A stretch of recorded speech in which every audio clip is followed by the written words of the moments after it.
유진 선생님의 역사 비법으로 역사 개념 바로잡기. 학습 시간은 줄이고 성과는 높입니다. 망포동 최대 규모 종합학원 더에듀 프리미엄의 역사 단독 전임 강사 유진 선생님을 소개합니다. 학부모님들 고민 많으시죠? 걱정은 노, 역사는 유진. 어려운 내신 이젠 놓치지 마세요. 망포동 한국사는, 망포동 세계사는, 저국어 역사 논술 유진. 아시겠죠? 우리가 그 전쟁을 여수전쟁이라고 합니다. 여수전쟁. 아니, 우리나라 여수 말고 고구려 할 때 여, 두음법칙 때문에 여, 그리고 수나라 할 때 수. 제일 먼저 여수전쟁하고 그 다음이 여당전쟁인 거야. 알겠지? 여수전쟁이 먼저고 그 다음에 여당전쟁이다. 이렇게 키워드 기억해 주시면 돼요. 자, 여수전쟁은요, 일단 수문제 양견이 수문제의 위진남북조 통일, 남북조를 통일하게 된다. 자, 그러면서 수라고 하는 새로운 왕조, 새로운 나라가 만들어진 거야. 여기서부터 필기해야 돼. 선생님이 이따 수업 끝나고 나서 한 바퀴를 싹 돌았는데 아무런 필기가 되어 있지 않는다. 그러면 선생님이 지금 촬영하고 있는 영상을 앉아가지고 다시 보면서 지금부터 선생님이 썼었던 내용들을 다시 필기를 하고 가야 되는 그런 대참사가 일어날 수 있다라는 거지. 지금 필기를 하지 않으면 서로가 힘들어질 수 있다라는 이야기 아시겠죠? 자, 그럼 같이 한번 가보겠습니다. 이때 이제 수문제가 위진남북조를 통일했을 때 고구려의 당시 왕은 영양만점 영양왕식이었었거든요. 영양왕이 이제 중국을 침입하게 되는 것입니다. 그래서 요서지방을 공격해요. 요서지방을 선제 공격했다. 선제 공격. 수나라 입장에서는 지금 바로 이제 고구려가 공격을 하게 되니까 수나라도 가만히 있을 수 없는 거야. 그래서 약 40만 대군을 형성을 해가지고 고구려를 치자라고 이야기를 했었던 것이거든요. 자, 그래서 수문제에 다른 색깔 없나? 요거 있고 너무 고구려 백제 신라 색깔이니까 초록색으로 수문제 나라를 세웠었던 양견 수문제가 40만 대군을 이끌고 고구려를 침입합니다. 고구려 침입. 하게 되는데 역시 세상은 하늘은 우리 편이라고 이야기를 해야 될까? 그 당시에 이제 고구려의 수비력도 굉장했지만서도 태풍이 불어가지고 결국에 수문제의 침입은 실패로 끝나고 말아. 이게 고구려 첫 번째 1차 원정이야, 얘들아. 알겠지? 자, 그리고 나서는요, 이제 아까 이야기했었던 이 대운하를 건설하는 운하 황제 수양제 있잖아. 이 수양제가 침입을 하게 될 거야. 아시겠죠? 자, 그래서 이 다음에는 수양제가 몇만 대군 데리고 왔을 것 같아? 100만 대군. 100만 대군을 이끌고 고구려를 침입하게 되는 것입니다. 자, 요 이야기를 하면서 동시에 선생님이 이것 좀, 얘들아, 이런 거는 좀 약간 상식 같은 건데 좀 알아두면 좋겠다 하는 것들 이야기를 해줄게. 우리나라 3대 대첩이 있어. 시간 순서대로 한번 이야기를 해볼게. 살수대첩, 그리고 두 번째는 뭘까? 다 알고 있을 텐데. 고구려 때 귀주대첩, 강간찬 귀주대첩. 세 번째는 이순신 장군 하면 딱 떠오르는 대첩. 뭐야? 그렇지. 한산도 대첩. 한산도 대첩까지 해가지고 요게 우리나라 3대 대첩, 큰 승을 거두었었던, 적으로부터 큰 승리를 거두었었던 3대 대첩이란 말이지. 자, 그때 이제 살수대첩 때 수나라랑 우리가 어디랑 전쟁을 했었다? 수나라랑 그리고 고구려가 전쟁을 했었던 여수전쟁이었었고, 귀주대첩은 이제 거란과 그리고 고려의 전쟁, 그리고 한산도 대첩은 임진왜란이지 외와 이제 조선의 전쟁이었었다라고 볼 수가 있죠. 그 우리나라 3대 대첩 중에 첫 번째인 살수대첩이 이때 일어나게 되는 것이에요. 여러분들 국어 시간에 국어 학원을 다니는 친구들, 또 우리가 국어 학원이니까 한 번쯤은 들어봤겠지만 우중문이라고 하는 이 수나라의 장수가 있어. 이 수나라의 장수를 조금 자극해. 누가? 고구려의 장군이었던 을지문덕이 우중문에게 보내는 시라고 해가지고 편지를 보내는데, 와, 당신의 계략은 진짜 하늘을 찌를 듯이 너무너무 대단한데요? 막 하면서 약간 비꼰단 말이야. 비아냥거려. 그래가지고 이제 거기 소위 여러분들 왜 친구들 놀릴 때 글? 이런 말 되게 많이 쓴다며 긁힌 거지. 그래가지고 이제 을지문덕의 이 작전에 결국에 수나라는 후퇴를 하게 됩니다. 이게 살수대첩, 살수에서 우리가 큰 대승을 거두게 되는 것이었다. 아시겠죠? 살수가 청천강이에요. 청천강에서 살수대첩 승리를 하게 된다. 고구려가 승리를 하게 된다. 라는 거. 고구려의 을지문덕 장군과 그리고 수나라의 우중문이라고 하는 장수가 있었다. 이렇게 보면 되겠습니다. 자, 이후에도 수나라는 멈추지 않았습니다. 야, 이거 안 되겠다. 수양제가 3차, 지금 봐봐. 수나라의 1차 침입, 2차 침입이잖아. 그래서 수양제의 3차 침입, 그리고 4차 침입이 이어졌지만, 결론적으로는 다 실패를 하고 말았어요. 고구려를 무너뜨리지 못했단 말이지. 자, 그러면서 결국에는 수나라가 어떻게 됐다? 수가 멸망합니다. 수나라 멸망. 수가 이렇게 멸망을 하고 말아. 여러분들, 수양제가 여러 번이나 이렇게 운하까지 만들었는데 고구려 원정에 실패하면은 솔직히 수나라 백성들한테도 할 말이 없어지잖아. 이거 쌓는다고 얼마나 고생이 많았겠어. 그치? 자, 그래가지고 나름대로 이제 수양제 입장에서는 정말 고구려 원정을 계속 할 수밖에 없었던 상황이었지만, 이후에는 수양제가 유언으로까지 그런 말을 남겼다고 해요. 야, 이제 고구려는 그만 쳐라. 고구려 원정을 멈춰라. 라고까지 이야기를 했다 그래. 자, 이렇게 고구려 원정을 멈춰라 라고 하고 이후에 후대에 이어졌다가 결국에는 대규모의 토목공사와 그리고 고구려 원정의 지속적인 실패로 인해 가지고 나라의 힘이 크게 약해지고 수나라는 멸망하게 되었다라는 이야기야. 자, 그러면 선생님, 그럼 수나라 멸망했으니 끝이네요? 아니지. 나라가 멸망했다고 끝나는 게 아니잖아. 이후에 이연이라고 하는 사람이 당나라를 세우게 된단 말이야. 여기 봐봐. 당나라지. 그치? 당나라를 세우게 돼. 이연은 당나라 고조, 당고조였어. 근데 당나라 고조였었던 이연이 처음으로 당을 세웠을 때는 고구려에 그렇게까지 이렇게 적대적이진 않았어. 아, 근데 이제 또 수나라의 왕이 또 그렇게 남겨놓은 말도 있고 너무 이제 우리 뜻대로 하면 안 되겠다. 그래서 당나라가 초반에는 고구려를 인정을 하고 처음부터 그렇게 사이가 안 좋지 않았는데, 중요한 건 이연 다음에 이세민, 당나라 태종. 태종부터는 이제 좀 태세가 많이 달라집니다. 당나라 태종이었었던 이세민은요, 고구려를 강력하게 쳐내야 된다라고 생각을 했었던 거야. 그래서 고구려와 적대 관계가 되었었다는 것이죠. 자, 다시 볼게요. 이번에는 여당 전쟁으로 보겠습니다. 고구려의 여, 그리고 당나라의 당, 여당 전쟁이 되겠습니다. 여당 전쟁. 자, 당나라가 건국된다. 당나라 건국은 누구? 이연이라고 하는 당나라 고조였었다. 당고조. 당고종이랑 당고조랑 다른 사람이야. 뭐 거기까지는 뭐 우리가 세계사 하는 거 아니니까 구체적으로 알 필요는 없지만, 그래도 당나라가 건국됐다라는 것은 여러분들이 알아두시면 되겠어요. 자, 그래서 당고조가 이제 만들어졌는데, 초기에는 고구려랑 굉장히 잘 지냈습니다만, 그 이후에 고구려에 대한 유화책을 펼쳤지만, 이후에 당태종이 즉위하고 나서부터는 당태종, 이세민이 즉위하고 나서부터는 그 뉘앙스가 달라진단 말이야. 고구려에 대한 강경책을 펼칩니다. 아이고, 고구려에 대한 강경책을 펼치게 된다. 그래서 실제로 당태종이 여러 번 침입을 하기도 했었어요. 강경책. 여러 번 침입을 했었다. 이렇게 보면 되겠죠. 자, 고구려 입장에서는 당나라의 태세가 달라졌으니까 이대로 가만히 둘 수만도 없는 거지. 그래서 고구려는 당나라의 공격을 막아서기 위해서 이것을 짓게 됩니다. 매우 중요해요. 천리장성. 필기를 하고 있는 것이죠. 천리장성을 축조하게 된다. 이 천리장성 축조의 책임자가 있었는데요. 바로 연개소문이 되겠습니다. 연개소문.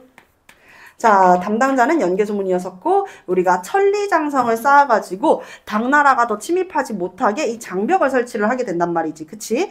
자, 근데 이때 연개소문이 천리장성 축조 책임자로 있으면서 되게 이제 사람들의 큰 신임을 얻고 많은 인기를 거두게 돼. 선생님이 그 얘기를 했었는지 모르겠어. 얘들아, 정치는 있잖아. 정치는 인기거든요. 그치? 인기가 있어야지 사람들한테 큰 인기를 얻어야 정치를 할 때도 이제 사람들의 손에서 이제 표를 얻을 수도 있고, 더불어 가지고 정치 아무리 뛰어난 사람이고 아무리 개인의 역량이 뛰어나도 인기가 없으면은 그 사람을 이제 사람들이 알아봐주지 못해. 근데 이때 연개소문은 천리장성 축조 책임자로 있으면서 많은 이제 고구려의 백성들한테 신임을 얻고 인기를 얻게 된 거지.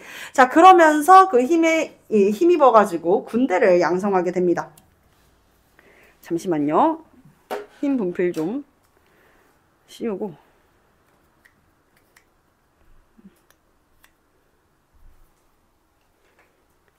이어가겠습니다. 자, 그래서 연개소문이 천리장성 축조 책임자로서 신임을 얻고 그리고 이제 군사력을 장악한다. 군사력 장악 하게 된 다음에 이 맥락 다음은 여러분들이 들어봐서 알고 있죠? 연개소문의 정변이 일어나게 되는 것입니다. 연개소문의 정변. 당시 고구려의 왕이었었던 영류왕을 시해하고, 영양만점 영양왕 다음에 영류왕이야. 영류왕을 시해하고 그리고 허수아비 왕을 앉혀놓게 돼. 그 허수아비 왕이 보장왕이었어. 보장왕을 옹립하게 된다. 라는 내용으로 기억을 해주시면 되겠죠. 자, 그래서 연개소문은 얘들아 이거 시험 문제 잘 나오는데 잘 들어야 돼. 잘 이해해야 돼. 연개소문이 정변을 일으켰다라는 건 이 꼴 본인이 왕이 됐다는 건 아니야. 알겠지? 왕이 된 게 아니라 당시 왕보다 더 높은 실권을 가진 실권자의 역할을 했다라는 거야. 그래서 우리 제가회의에서 제일 높은 게 직급이 뭐라 그랬어? 대대로라 그랬었지. 대대로보다 더 높은 직급을 만들어내. 그게 바로 대망리지야. 대망리지. 연개소문은 스스로 대망리지라고 하는 직급을 만들고 대망리지의 자리에 앉게 된다. 아시겠죠? 왕은 아니었다라는 거야. 왜? 보장왕이 있잖아. 어쨌든 허수아비의 역할을 하는 왕이었긴 했지만 보장왕을 옥립시켜서 자신의 실권을 더욱 강하게 만드는 게 바로 연개소문이었다라는 거야. 아시겠죠? 자, 그래서 연개소문의 정변을 빌미로 이제 침입하는 이가 있었으니 이번에도 또 당나라 태종이 침입을 하게 됩니다. 아시겠죠? 여기 보면은 연개소문의 당에 대한 강경책, 당나라에 대한 강경책을 펼쳐. 야, 우리가 너네들만 강경책을 펼칠 수 있는 거 아니다. 우리도 너네랑 그러면은 싸우겠다. 라고 이야기하니 당태종이 또 한 번 침입을 하게 되는 것입니다. 당태종 침입. 자, 이렇게 당나라 태종이 침입을 하게 되는데 이때 우리가 그 당나라 태종의 침입을 엄청 멋지게 막아냈다는 거지. 이게 바로 안시성 전투입니다. 안시성 전투. 안시성 전투에서 우리가 또 승리를 거두게 되는데 당나라의 군대가 안시성을 포위하고 성 밖에서 이제 성 밖에 있으면은 어떻게 해서든 그 성을 함락시켜야 될 거 아니야. 그래서 안시성을 함락시키고자 흑산을 쌓았어. 왜냐면 성벽이 이렇게 있으면 바깥에 이제 당나라 군대가 있을 거 아니야. 여기에 흑산을 쌓아가지고 쌓아 올리면 당나라 군대가 성벽을 넘어갈 수가 있잖아. 그치? 그리고 여러분들 알겠지만 활은 위로 쏘는 게 더 세요? 아니면은 위에서 아래로 쏘는 게 더 세요? 생각을 해봐. 어떤 힘이 더 잘 작용할 것 같니? 아래에서 위로 쏘게 되면은 포물선을 그리겠지, 화살이. 그치? 근데 위에서 아래로 쏘게 되면 어떻게 될까? 바로 수직으로 떨어지게 되면서 탁 하고 꽂힐 거 아니야. 그치? 위에서 아래로 공격하려고 여기에 흑산을 쌓았는데 어머나? 비가 오는 거야. 비가 와가지고 흑산이 무너져 내려버려. 그래서 결국에는 당나라는 이 안시성 전투에서 패배를 하고 후퇴를 하게 됩니다. 당태종이 후퇴를 하게 되었었다. 안시성 전투는 여러분들이 뭐 성주 양만춘으로 많이 알려져 있잖아요. 그쵸? 근데 기록상에 양만춘이라는 이름은 없습니다. 아마 우리가 양만춘으로 알고 있는 이제 성주의 인물이 있었겠지만 그 이름이 양만춘이 아닐 가능성이 높다고 해요. 그 기록 자체가 조선시대 때 기록이 되는 거라고 해. 어쨌든 안시성 전투에서 승리를 하면서 당나라는 후퇴를 하게 되었었다. 여기까지의 내용이야. 그럼 여러분들 궁금하지? 고구려는 어쨌든 이 안시성 전투에서 승리를 했지만 여러 번의 전투를 통해 가지고 고구려의 지속적인 전쟁으로 인해 가지고 고구려의 국력이 크게 약해져 버려. 국력 쇠퇴. 고구려는 이렇게 됐고 선생님 백제랑 신라는 어떻게 됐을까요? 자, 지금 한강유역을 장악하고 있는 나라가 어디야? 6세기 말 한강유역 장악하고 있는 나라 민구야. 어떤 나라가 한강유역을 장악하고 있었지? 현재.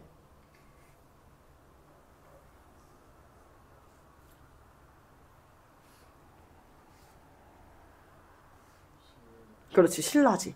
진흥왕이 가장 마지막에 한강유역을 차지했으니까 지금 이제 한강유역을 차지하고 있는 건 신라야. 백제는 그걸 가만히 둬야 될까? 아니지. 백제는 어떻게 해야 되겠어? 신라로부터 한강유역을 빨리 찾아와야 될 거 아니야. 찾아와야 될 거 아니야.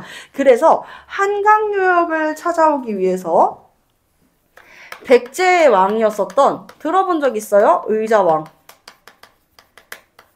백제의 이 신라를 계속 공격했었단 말이야. 한강유역 찾아오려고.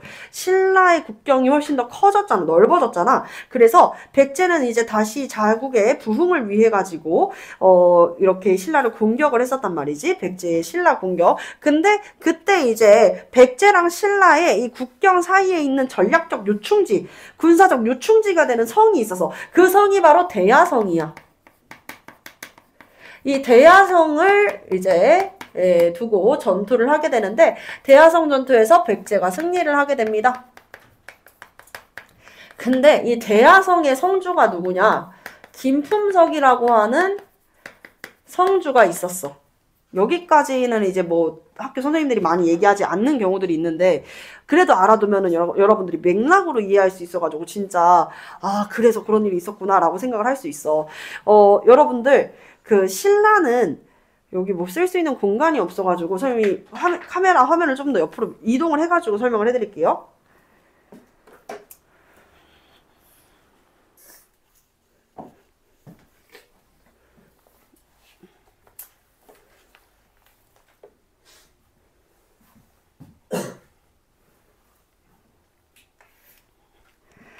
자, 그러면 우리 옆으로 가가지고 설명을 드리도록 할게요. 여러분들 신라는 귀족 사회야. 그래서 신라는 같은 이제 김씨 왕족이어도 얘들아, 성골이 있고 성스러운 뼈다귀라는 뜻이야. 성스러울 성, 뼈다귀 할 때 뼈. 뼈 골자예요. 뼈다귀 할 때 뼈래. 뼈다귀 할 때 골. 그래서 뼈 골자. 그래 성골이 있고 진짜 뼈, 진골이 있고 그리고 육두품 세력이 있었어. 신하의 역할을 하는 육두품 세력들이 있었는데 일단 신라의 이 왕이 되기 위해서는 무조건 성골과 성골끼리 결혼을 해야지만 성골이 태어나. 알았죠? 성골과 성골끼리 결혼을 해야만 성골이 태어나는데 혹시라도 성골이랑 진골이 결혼하면은 진골인 거야. 진골이랑 결혼하면은 진골인 거야. 무조건 성스러운 뼈다귀들끼리 결혼을 해야지 성골이 돼. 여러분들 이거 초등학생도 알겠다. 이러면은 어떤 인구가 제일 많이 감소할 것 같아? 시간이 지나면 성골이 부족해지겠지. 왜? 성골끼리만 결혼을 하면 피라미드처럼 거꾸로 된 피라미드처럼 점점 성골의 개체는 줄겠지. 그치? 그런 때가 오게 된다는 거지. 그래서 우리나라 역사상 최초의 여왕이 이제 나라를 다스렸던 시기는 다 신라에서 일어났었어. 총 세 번의 역사가 있었거든요. 선덕여왕, 진덕여왕, 그리고 진성여왕까지 요 3명의 여왕의 시기가 있었는데 그 중에서 이제 여러분들 진짜 나라를 흥하게 하는 왕 진흥왕 얘기했었잖아요. 진흥왕 이후에 이제 아들을 거치다 보니까 이제 더 이상 성골이 없는 거야. 그래서 여자가 왕이 올라. 그게 바로 선덕여왕이었어. 선덕여왕 시기에 되게 믿을 수 있는 진골 출신의 나라의 관료가 있었는데 그 사람이 바로 누구였었냐? 진골하면 이 사람 딱 떠올려줘야 돼. 김춘추라는 사람이야. 김춘수 아니야. 알겠지? 김춘추야. 여러분들 국어 수업 듣다가 오면은 막 김춘수랑 헷갈려 하더라고요. 시인 김춘수가 아닌 김춘추입니다. 아시겠죠? 자, 김춘추라고 하는 인물이 있었다. 당시 왕에게도 큰 신임을 받았었던 신하였었다. 라는 맥락으로 생각을 해주시면 돼요. 근데 이 김품석 있지.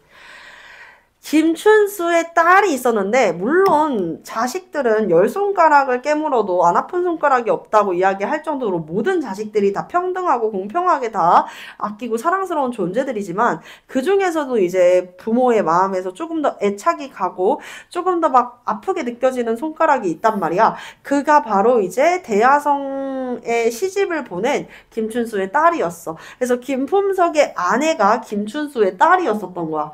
알겠죠? 김품석의 아내, 대야성의 성주였던 김품석의 아내가 김춘추의 딸이었다. 근데 이제 백제가 침입을 해가지고 대야성 전투에서 백제가 승리를 했다고 하니 당연히 이제 성주는 어떻게 됐겠어요? 죽이죠. 그러면 그의 아내는 어떻게 했을 거니? 재원아,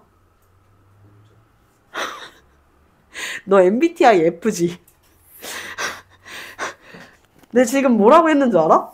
아니, 대야성의 성주를 백제의 입장에선 죽여. 그럼 그의 아내는 어떻게 할까라 그랬는데 뭐라고 하는 줄 알아? 울죠. 이러는 거야. 내가 지금 그거 물어보겠냐고. 어땠을 것 같아? 똑같이 죽였어요. 그러니까 김춘추의 딸이 지금 죽게 된 거야. 그치? 그것도 자기가 굉장히 아끼던 딸이.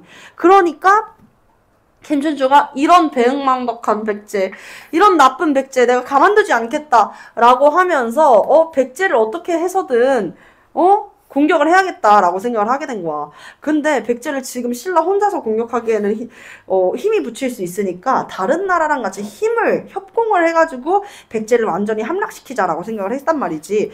근데 그 나라가 어떤 나라야? 백제한테 물론 원래 백제가 한강유역을 중심으로 형성이 되었다가 그 한강유역을 누구한테 빼앗겼어? 고구려한테 빼앗겼잖아. 그리고 고구려한테 그 한강유역을 백제랑 신라가 빼앗았다가 신라가 다 빼앗은 거잖아. 그러니까 고구려랑 백제도 사이가 안 좋겠다 한 거지. 그래서 어디를 찾아가? 고구려를 찾아가는 거야. 알겠지? 김춘추가 고구려를 찾아가게 된다라는 거. 자, 이 백제 의자왕에 의해서 대야성 전투에서 백제가 승리하면서 대야성이 함락한다. 신라의 패배. 그러자 이제 김춘추가 고구려로 찾아갑니다.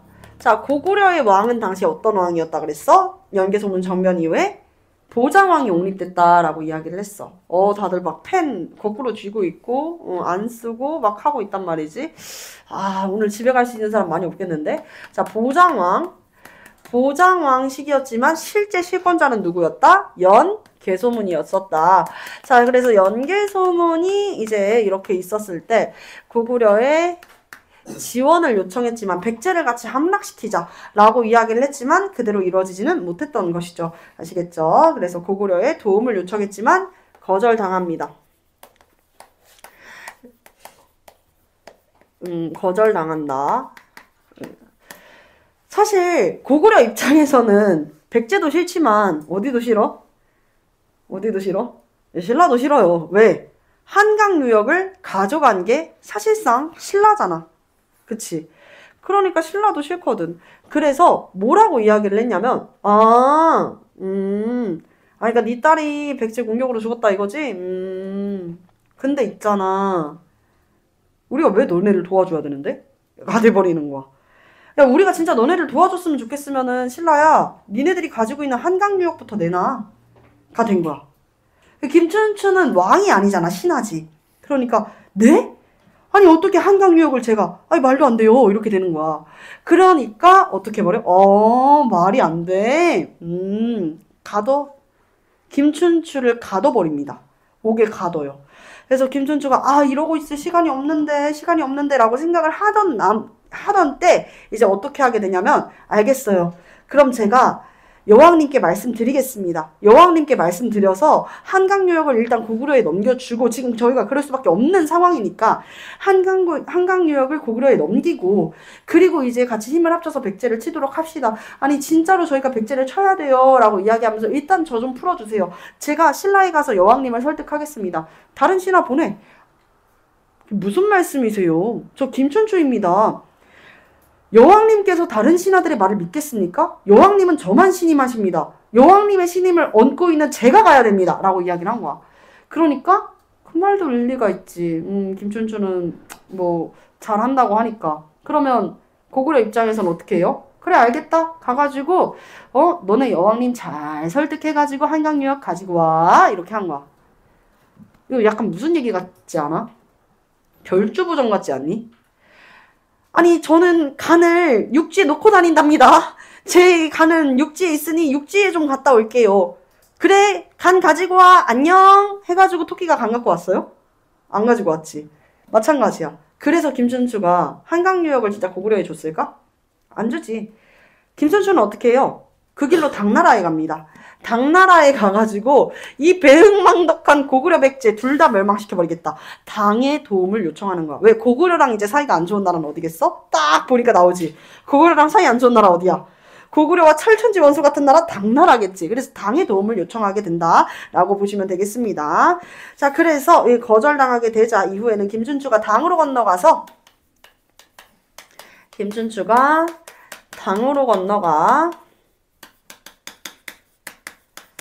신라할 때의 나, 그리고 당나라 할 때 누가 필기 안 하냐? 당나라 할 때의 나당 연합군을 체결하게 된다. 나당 연합을 체결하게 된다. 당나라도 구미가 당겨야지 이제 신라를 도와주겠다라고 생각을 할 거 아니야. 그치? 신라가 뭐라고 이야기했냐면 우리나라 한반도가 이제 대충 그리면 이제 우리나라 한반도가 이렇게 있잖아 얘들아. 그치? 여기에서 이쪽에 흐르는 강이 바로 대동강이야. 대동강 북쪽에 있는 고구려 영토는 당나라 니네 다 가져라. 우리는 여기 남쪽으로만 해도 족하다 라고 이야기를 한 거야. 대동강 밑으로는 우리가 가질게. 대동강 위에 있는 이 영토는 고구려의 영토는 너네가 가져. 이 조건으로 나당 동맹을 체결하게 되었었다라는 거. 오케이? 자, 그래서 나당 동맹을 체결을 하게 되었다. 여기까지 봐주시면 되겠습니다. 이때가 이제 신라의 여왕은 선덕여왕 선덕여왕도 후사가 없었어요. 선덕여왕 다음에 이제 진덕여왕 시기였단 말이야. 진덕여왕. 자, 진덕여왕 때 요렇게 나당 동맹을 체결을 했지만 진덕여왕도 마찬가지로 후사가 없었단 말이야. 응? 성골에 대가 끊긴 거야. 이제는 성골 중에 왕을 할 수 있는 사람들이 있어요, 없어요? 없죠. 그쵸? 그렇기 때문에 어떻게 했었다? 진골이 왕이 될 수밖에 없었다. 근데 지금 아무리 봐도 진골 중에 왕을 할 만한 사람은 딱 한 명밖에 없는 거야. 누구? 김춘추.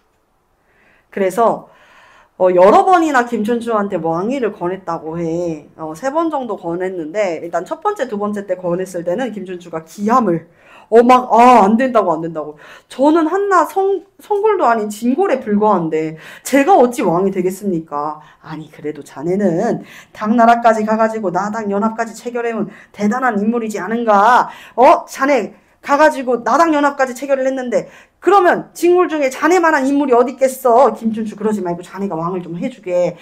아닙니다. 저는 한낱 진골일 뿐입니다. 저는 괜찮습니다. 아니 신라가 안 괜찮대도 이렇게 이야기를 했지만 여러 번 거절을 했어. 근데 이젠 진짜 안 되겠는 거야. 신라의 왕이 지금 공백으로 돌아갈 수 있는 위기까지 오게 된 거지. 그래서 마지막에는요 결국엔 이 김춘추한테 왕위를 권유했었던 이들이 화를 내면 야! 적당히 좀 해. 그냥 이쯤 됐으면 네가 알아가지고 왕 하겠다고 이야기를 해야지. 염치도 없게 계속 거절하는 거 그것도 예의 없는 거다. 이렇게 이야기를 한 거야. 그래서 결국에는 김춘추가 왕위에 오르게 됩니다. 그래서 최초의 진골 출신 왕이 즉위하게 된다라는 이야기로 이해를 해주시면 되겠습니다. 무열왕 즉위. 무열왕이 누구다? 최초의 진골 출신 왕이다. 최초의 진골 출신이다. 자, 이렇게 최초의 진골출신왕이 왕위에 오르게 되었습니다. 무열왕의 뜻은요. 아, 어떻게 왕 이름을 이렇게. 김춘추가 진짜 똑똑한 사람이기는 했어, 얘들아. 근데 딱 하나 못하는 게 있었지. 싸우는 걸 잘 못했어. 그래서 무예에는 열등하다. 그래서 무열왕이야. 띠로리. 무예에는 열등하다. 하지만 그러면 여러분들 생각해봐. 내 자식을 낳아서 키울 때는 절대 이렇게 키우면 안 되겠다. 라는 생각이 들지 않겠어? 학문에도 뛰어나고 무예에도 뛰어난 인물로 키워야 되겠지. 그래서 이 무열왕의 아들은 문무왕이에요. 그 다음 왕은 문무왕. 학문과 무예 두루 겸비한 왕이 즉위한다. 그게 바로 문무왕이었었다. 아시겠죠? 이후에는 문무왕이 된다. 자, 요 맥락으로 이해를 해주시면은 이제 시작할 수 있겠습니다. 같이 한번 볼까요? 자, 그래서 이제 순차대로 멸망하는 나라의 모습을 볼 거야. 일단 첫 번째는 백제야. 백제가 660년에 멸망하게 됩니다. 백제 멸망 660년. 여러분들 당시 백제에 장군이 있었는데 계백장군이에요. 그래서 여러분들 한국을 빛낸 100명의 위인들 노래를 들으면 황산벌의 계백 맞서 싸운 관창 역사는 흐른다 라는 노래를 들어본 적 있죠. 그쵸? 그 황산벌의 계백입니다. 백제의 계백장군과 그리고 신라의 무열왕 김춘추의 친구이자 김춘추의 신하였었던 김유신이 맞붙은 전투라고 할 수 있죠. 근데 잠시만요, 선생님. 아까 선생님 노래 불렀을 때 황산벌의 계백 맞서 싸운 관창이라면서요. 김유신이 아닌데요. 맞서 싸운 김유신 이렇게 해야 되는 거 아니에요? 자, 그 이야기를 하자면 요 이야기를 안 할 수가 없지. 자, 화랑을 국가 조직으로 개편한 진흥왕의 업적이 시험 문제 진짜 잘 나온다 그랬지. 학교 선생님들은 얘들아 문제 제조기가 아니라 역사 선생님들이야. 기본적으로 역사를 좋아하고 올바른 역사 지식을 여러분들한테 전하려고 하는 사람들이란 말이야. 그러니까 여러분들이 뭐야 이거 하고 그냥 대충 넘길 수 있는 것들을 최대한 잘 설명을 해주고자 하겠지만 여러분들 어떻게 해서 지금도 선생님이 설명을 할 때 절반 이상이 지금 딴 생각하고 실판도 안 보고 있는데 학교 선생님은 오죽하겠니, 그치? 학교 선생님들은 그러면 문제로라도 여러분들이 놓칠 수 있는 중요한 요소들을 다시 한번 문제를 통해 가지고 알 수 있도록 해줄 거란 말이야. 이 당시에 계백장군과 김유신 장군이 부딪혔었던 황산벌 전투, 이 황산벌 전투에서 계백은 출전 전에 워낙 이제 계백이 자신의 가족한테 너무 잘했었다고 해요. 진짜 가족 바라기 같은 사람이었었는데 계백 장군이 황산벌 전투 출전 전날에 자신의 손으로 아내와 그리고 어린 아들을 둘 다 죽입니다. 뭔가 좀 이해가 안 되지. 가족을 그렇게 사랑하는데 어떻게 자기 손으로 가족을 죽일까? 사이코패스일까? 글쎄, 사이코패스가 다른 사람의 이런 감정에 공감을 못하고 다른 사람을 뭔가 이용하려는 도구로 이렇게 사용을 하려고 하는 그런 반사회성 인격장애라고 하면 사실상 김유신 장군이 그에 가깝지 않나라고 생각이 들어요. 왜냐면 계백장군은 장군이잖아. 전쟁에 나가서 막 승전보를 울리고 있는데 정말 상대편이 이 계백장군을 어떻게든 공경에 처하게 해야겠다라는 생각으로 계백장군의 가족들을 포로로 잡는다고 생각해봐. 그럼 살아도 산 게 아니겠지. 그치? 정말 이로 말할 수 없는 고문과 온갖 수모를 다 당할 거 아니야. 특히 계백의 아내 그리고 어린 아들 얼마나 크게 고통스럽겠어. 그래서 전쟁이 일어나고 나서 그들이 이제 나의 사랑스러운 가족들이 포로로 잡힐 수 있으니까 계백은 진짜 절치부심하고 자신의 가족들을 먼저 저 세상으로 보낸 후 그리고 이제 자기도 여러분들 이순신 장군께서 그런 말씀하셨죠. 죽고자 하면은 살 것이고 살고자 하면 죽을 것이다. 살고자 하는 게 뭐야? 전쟁에 나간 군인의 마음이 나는 살아야 돼, 살아야 돼, 살아야 돼 하면서 그렇게 이제 살아나려고 계속 꼼수만 쓰고 계책을 부리고 막 뒤로 빼고 하면은 그 사람은 죽을 거고 전쟁에 나갈 때 나는 오늘 여기서 죽는다. 난 오늘 여기서 최선을 다해서 난 오늘 여기서 죽는다. 이런 마음가짐으로 맞붙은 사람은 산다라는 이야기잖아. 그래서 계백장군도 스스로는 죽었다라고 생각을 하고 황산벌에 갔는데 거기에서 계백의 아킬레스건을 누르는 사건이 있었어. 그게 뭐냐면 신라는 전쟁이 일어나면 화랑을 앞세운다 그랬었지. 잘생기고 어리고 집안 좋고